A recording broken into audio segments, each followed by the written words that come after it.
1, 2, 3, 4.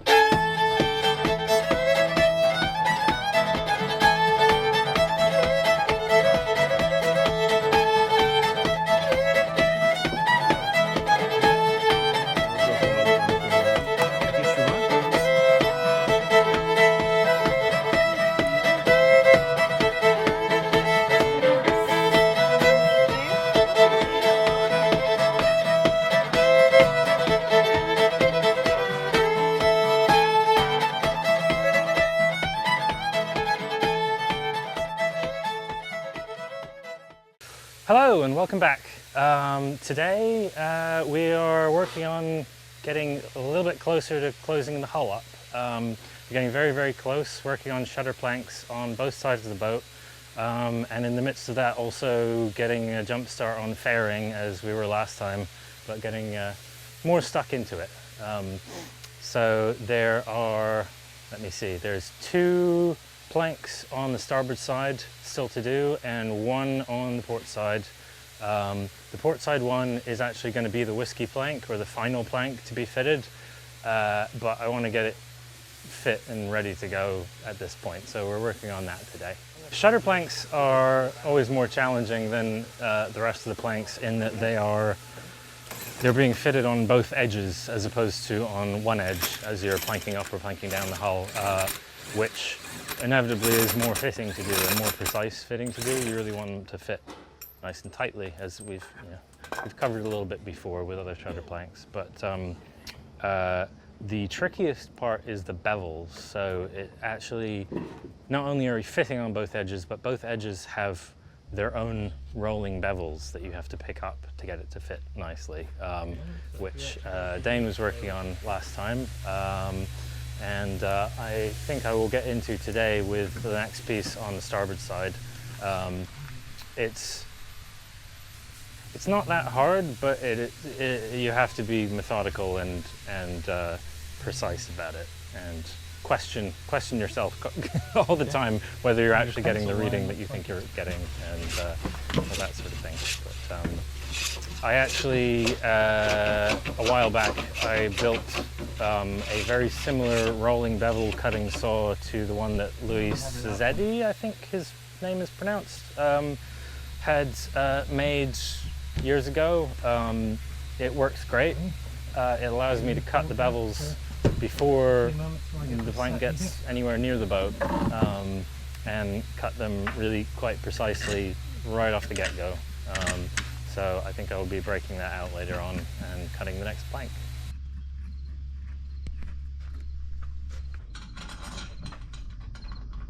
So the other challenging thing about shutter planks, as we have discussed somewhat before, is that there is no really good way of clamping them because you shut everything else.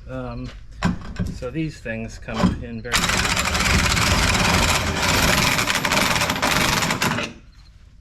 handy.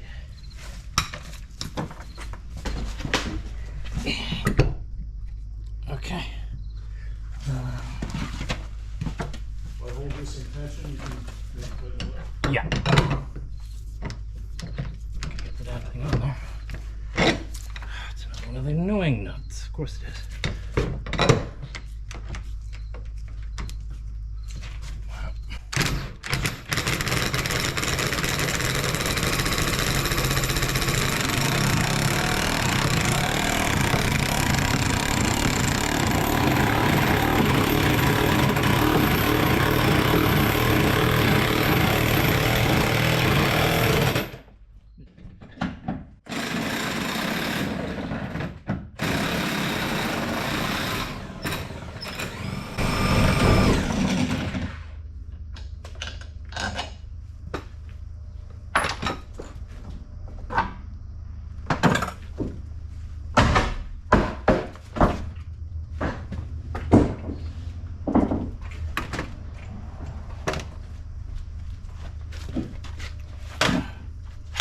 Now I'm going to hollow the back of the plank a bit more. I'd already done a little bit, but hollowing it to meet the curvature of the frames, and then also I'm probably going to dub the frame faces a little bit as well to get it to all come together. For which I I have two of these, and one of them I've actually ground into being a hollowing plane. So it's sort of like a power scrub plane. It's good for getting into that hollow.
Look, Adrian, look. Look over here. Hey, say hi to the camera. Say wave.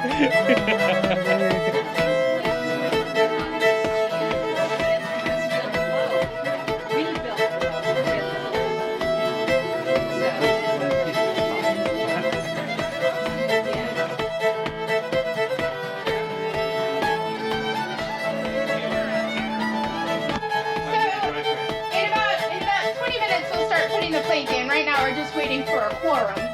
We don't know how many people that is, but we're just giving folks an opportunity to show up. And then basically what will happen is Andrew has already steamed the plank, and I think we might also say a couple of words about what all is going on here. You know, what is this boat? What are we here for? What is a whiskey plank? And that sort of thing. So we'll do that in just a little bit, but just letting you know. And there are snacks. I'm about to bring out some Cornish pasties that all of us made this morning and a few other things. So make sure that you eat things and have a really lovely time and enjoy being by the water. We've been making videos about Andrew's progress on this boat. So when she came to Andrew, she had been widely cruised by somebody. Her rig was changed. Her propeller came out straight through the stern post, and there was an aperture in the rudder. There's a few things that were changed over the years. In other words, I think she's been repowered 3 times. Oh, 9 times. 9 times repowered. Sorry, my bad. And that's through the years is various things. And I think for a time too, she was even just motored, and her rig was removed and things like that. So she would fish under motor alone. By the time Andrew got her, if you haven't seen the very first video, or actually it was the second one that we ever did where I interviewed you, there were parts of the frames that Andrew could remove with his hands. So just sort of reach in. Or with a vacuum cleaner, actually. Or with a vacuum cleaner. Wow. So, what Andrew's aim here is to do is to get this boat to be his floating workshop. And what's essentially been preserved is Rosalind's shape. He has slightly corrected it over the years. What will happen when you have a rig on a boat is they act like suspenders, and she ends up getting what's called hog. There's a little bit of odd shape in her too from repairs. Sometimes you force something in, and then those fasteners will pull something out of place or whatnot. So her shape will change over time. Andrew has corrected that shape, and today, after 5 years. about 5 years of work, which includes, you know, there are Charles Morgan offcuts in this boat. There's a lot of ingenuity and stick-to-itiveness in this boat that sometimes Andrew doesn't celebrate in and of himself. This is a huge task for one person to take on. And I'm really glad everybody's here today because I really want Andrew to feel for a moment that he's never alone in this project. Here, here.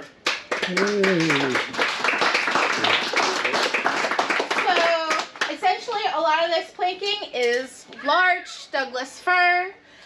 There's a special plank here called a bilge strake, which is actually meant in Cornwall. The tides are so great that a lot of boats sit on their bottom in between tides, and you've seen probably bilge keels before where they sit on both keels, right?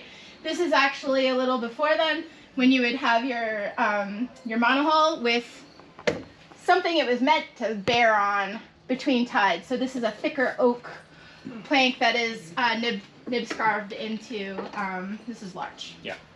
So I'm Anne, I've made some videos. That's all. So, and I made some pasties and I hope you eat them, Cornish pasties. So Andrew is about to put in what's called the whiskey plank. So you're here for whiskey plank and maybe it sounds like a celebration and I don't know. There's something about finishing the hull that means you have a boat. And I know that there's still 2/3 to go. I know that there's a rig to build and sails to make.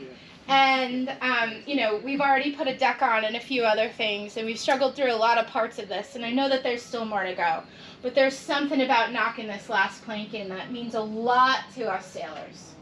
So much to us. And I'm really glad you're here for it. You want to knock her in? Yeah, let's do it. So what's going to happen is Andrew's going to maybe ask for a couple of hands to help and whatnot, but basically we'll get the plank in place. She's going to have to be put in. She's supposed to fit, right? So there's going to be some banging. If it's really loud, let us know. I think we have some extra hearing protection here and there if you need it. Or maybe not. Yeah, sorry. And then also, It won't be that loud. and then we're going to do a toast right after Andrew throws in all the fasteners. So it's going to be a little while, but we're so glad you're here for it, and it's a big deal to us, and we're so glad. Thank you so much, everyone.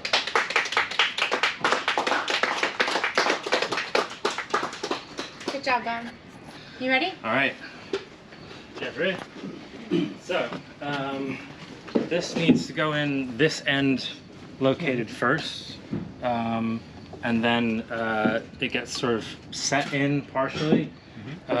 First of the clamps goes on, and then we just kind of work our way down. So I need to if thump? I can handle this, You want to take the back? Okay. Get that ready.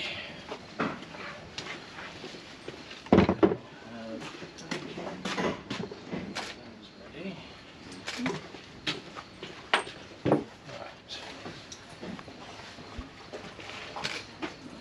Right. If you could go that way with it. Yeah. It's kind of going like that. And now start walking in.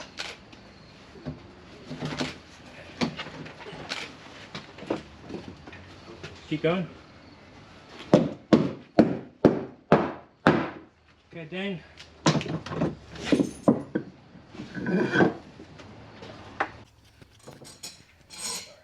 Now, Andrew, this is a special plank, right? I mean, excuse me, a special clamp. Yes, very special clamp. Because obviously with it being the last plank, there's nothing to clamp to in a conventional way. So this inside, sort of what's setup it look is... like? What's Dane doing back there? Dane is setting a cross timber that bridges 2 frames, and that has this threaded rod mounted to it.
And the last one, if you would.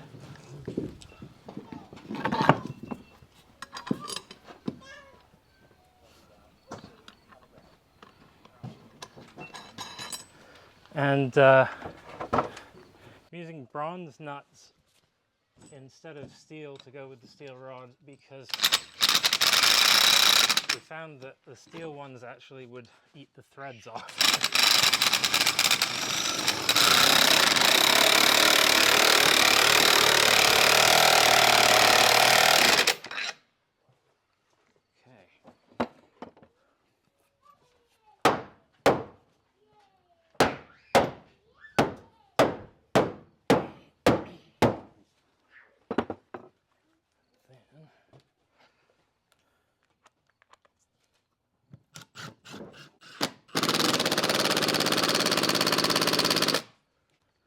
This is essentially a clamp too, right? Yeah, these are temporary screws. These will always get replaced with proper ones ultimately, but They go about where you were gonna fasten? they go exactly where I'll get to reuse that bore.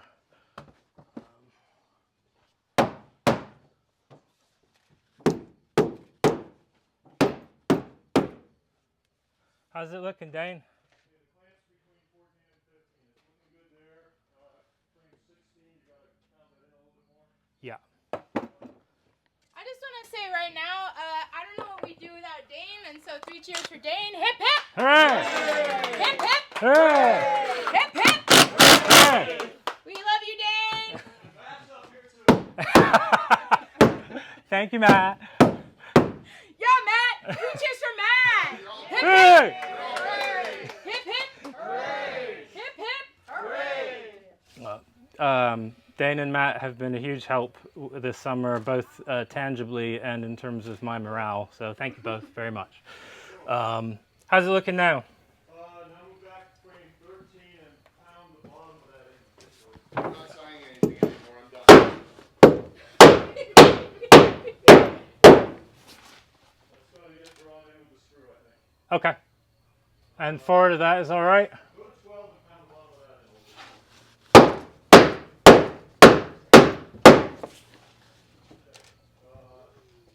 I think we're ready for screws. All right.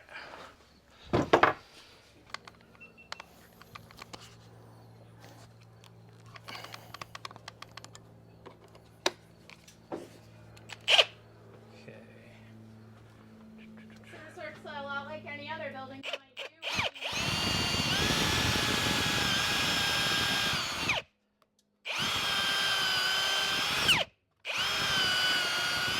But quite you might use.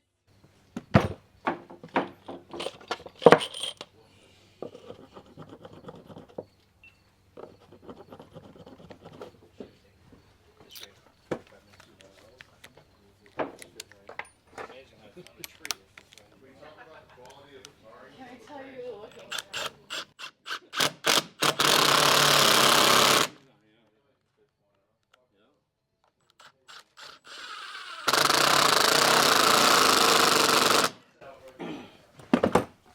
What's that? No, we're just Matt and I are talking. We're just giving you garbage box. Okay.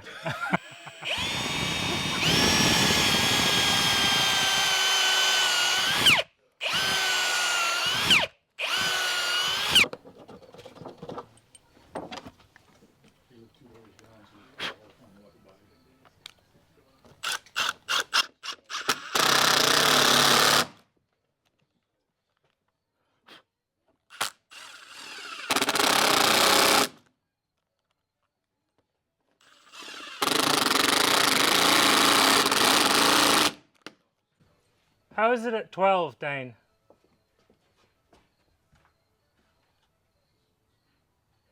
already got screws in on that? Yeah. Yeah, we've got good squeeze out. Okay. The board has flattened a little while we've been sitting here, I think. Okay. So, pounding on the bottom edge. Okay.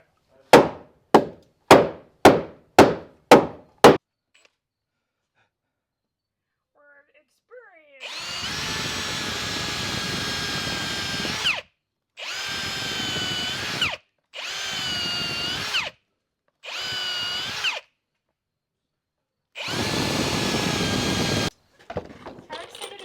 done with planking? I'm so excited. I've been planking for 3 years. I don't want to do it anymore. And you have a lot of sources for the planking materials. Like, Yes. how many? Like if you when you think about it. Well, there's a little bit of planking that's left over from the refit that she had in Greece in 1975, which is a Rocco from Africa.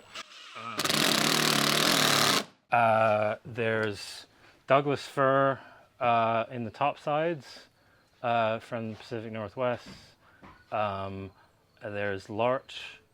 Most of it's larch, either from Wisconsin or from the Hartford area, and some from Vermont as well. There's a lot of different places represented in this boat. And like Anne said, there's bits of the Morgan in here, there's bits of Mayflower, there's bits of Rowan. There's everything that was left of the schooner Australia is in this boat now. The entire deck structure is all from the schooner Australia. Yeah, which I like that. I like recycling. Probably fasteners are one thing that people don't really think about, though, huh, Andrew? Cost-wise, it's really fasteners. Though. Yeah, fasteners and planking material. Like there's no cheap way of getting planking material really. It's got to be at least of a certain grade. I tried. Tried to find it cheaply, and I did sort of okay. I'm being fussy because I have to ration these 3-inch screws. I I have just enough to finish the boat. Like I have more 2.5s to fill in. I just like to use the 3s for things that I think should have a...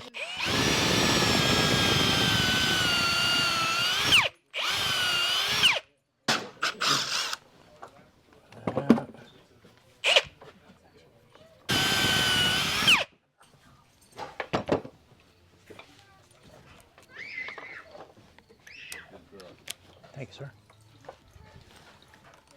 Dane, Yeah. at 16 is the upper edge okay? They're all adorable. Okay.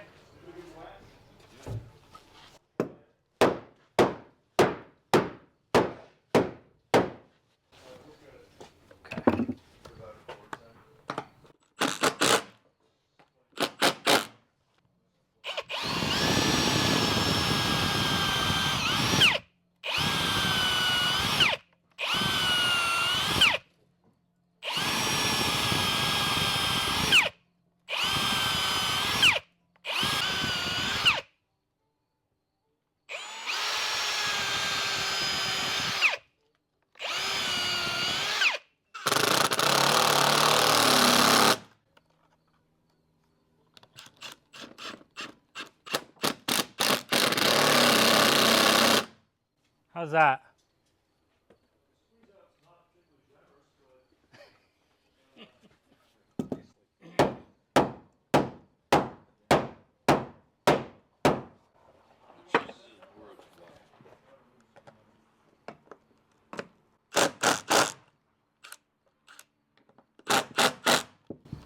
Yeah, something That's- there. That did something. That is something. Yeah.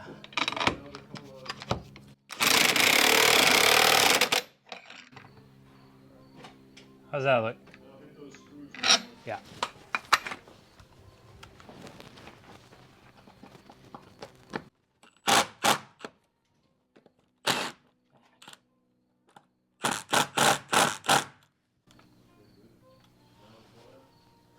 Button's done. All right. I'm gonna take this clamp off.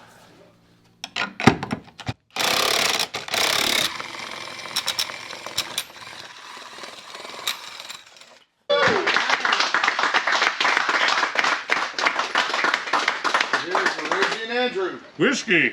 Thank you, chaps. Yeah. Congratulations, Andrew. I forgot to say that there's a person who is conspicuously absent today. And it's because he tested COVID positive, Oh no. and that's Stephen Jones. Oh, If you don't know Stephen Jones, he owns this yard, and in a way has, through incredibly low rent and a few other things, with the agreement for Rosalind being here, made this entirely possible. Without Stephen Jones, this would not be possible. And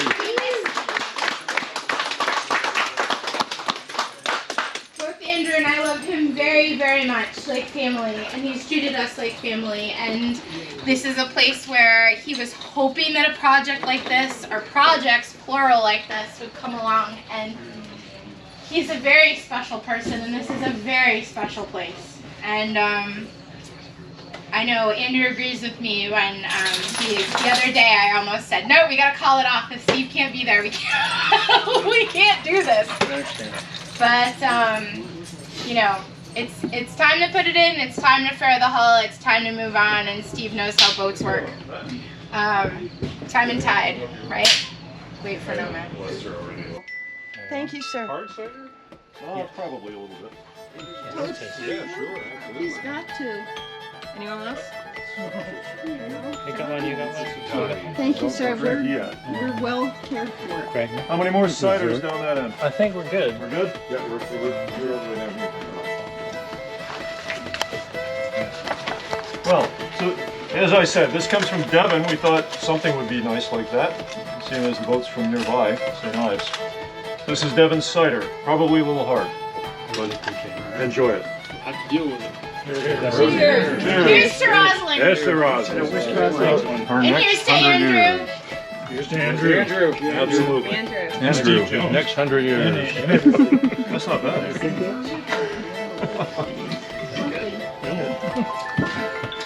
Different? And here's to wooden boats in general. Not a dying art at all, it turns out. Not expected. We won't let it be. So what happens in the next 6 months?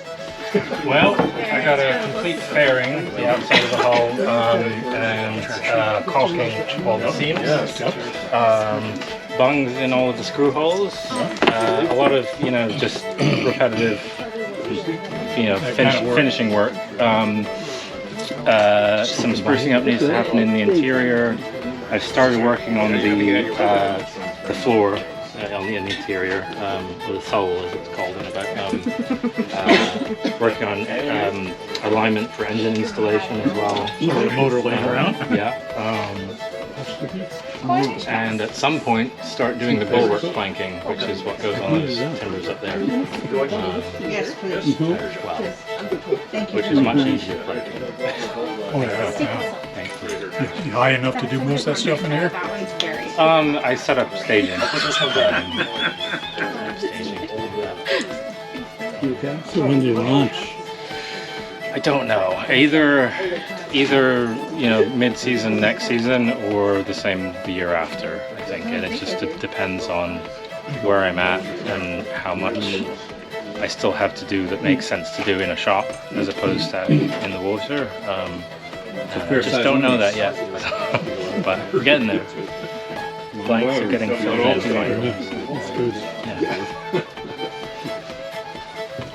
So it's a little bit of a different thing as opposed to like the time scale that 1 or 2 people are doing this. Like you need dry timber because it's going to dry out and shrink over the time scale that you're actually looking at. Where they would have built a boat like this in a matter of months. But they would have had 20 guys. How many guys were there? Like 20 probably. Between 10 and 20. Andrew, do you feel like there's a significance to the whiskey plank as much as we make it out to be? Like, how do you feel about a whiskey plank situation? Like knowing how much work you have left to go or whatever else. I mean, you've been meditating about this for a little while. You and I have both made a big deal about whether we were going to do this and when this was going to happen in the future, and I'm having a moment. What does it mean to you? It's a big milestone for me. Planking is not my favorite part of this process. It's not, it's been grueling. It's been a long 3 years of slugging away, and in the midst of that, having shoulder issues, having to have surgery on my shoulder. It's been a long process, and it feels really good for it to be done. It's kind of a manufacturing process, you know? Yeah. So you come to the end of this, like, cut it, you know, like pattern it, cut it, put it in. Pattern it, cut it, put it in. And Which Matt and Dane and I, we really got it dialed in by the end. it always turns out on a boat, Yeah. like right when you get to the Yeah. you're really good at something. But see, and that's the other reason that they were so fast building these, is that they would get to that point and then they'd be working on the next one already, and so you know everything would be set up perfectly. Yeah. They'd have all the jigs that they needed. They have all the work setups that they needed. All the tools, all the arrangements would be there. As opposed to doing that all from scratch. Yeah. Right. Yeah. It's a huge milestone. A little bit dazed. What are you looking forward to? I'm really looking forward to this boat being in the water. So you're like skipping right past. You're like, I want to arrange the interior, or like get to the part where I really love this part. You're like, I want to float. Yeah. Yeah. Yep, that makes sense. I want to feel that motion. I want to feel how she moves through the water. And You've never sailed this boat. I've never sailed this boat. So that will be a big introduction for the both of us.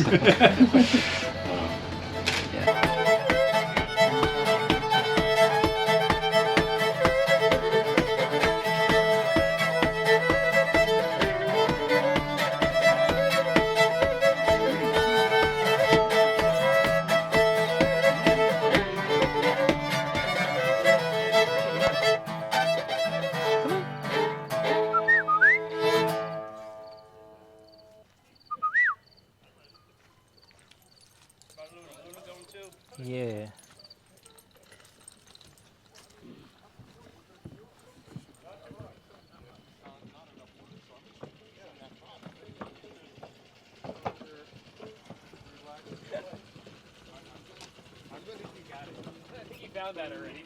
I'm going to be the prophylactic prevention of starboard tack heel. That's my job.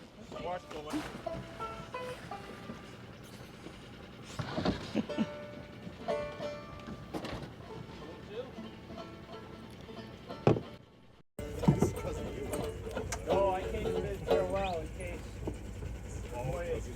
You're not coming, you guys? Now I feel like We're not going to make it to Deep River tonight.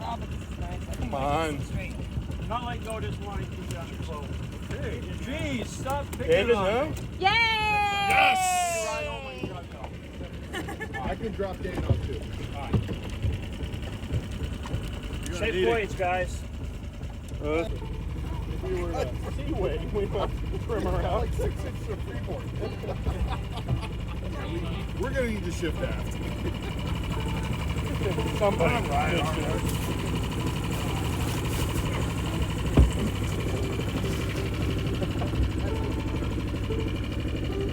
Is it just me that?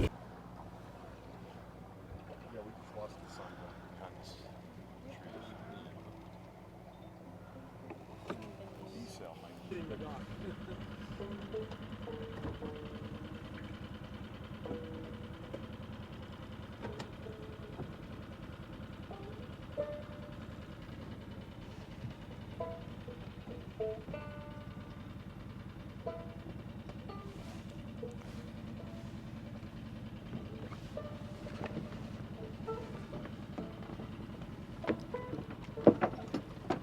Yeah. Like so. There you go. Good. Well done, crew. We survived again.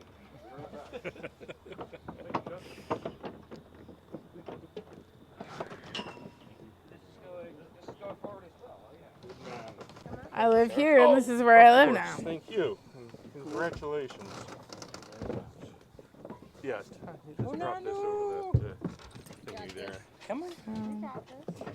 It's where I live. I live on this catamaran now. If you've watched this far, it's safe to assume that you're enjoying what we do. We're at a critical time in this restoration, and the reason we share what happens in the shop is to give a sense of the work on Rosalind so far, and to provide calming entertainment and hopefully some interesting information. To support more work on the boat, which will lead to progress we can share in videos, please consider visiting the links in the description to see the ways that you can help. On Andrew's website, there's a PayPal button and wish list. We also have a GoFundMe, those wonderful Lug Life t-shirts on Bonfire, and a Patreon site. The last one is the best for us when it comes to making plans for the future. Subscribe to the channel, tell us what you think, and send messages of encouragement. Thank you so much for your support.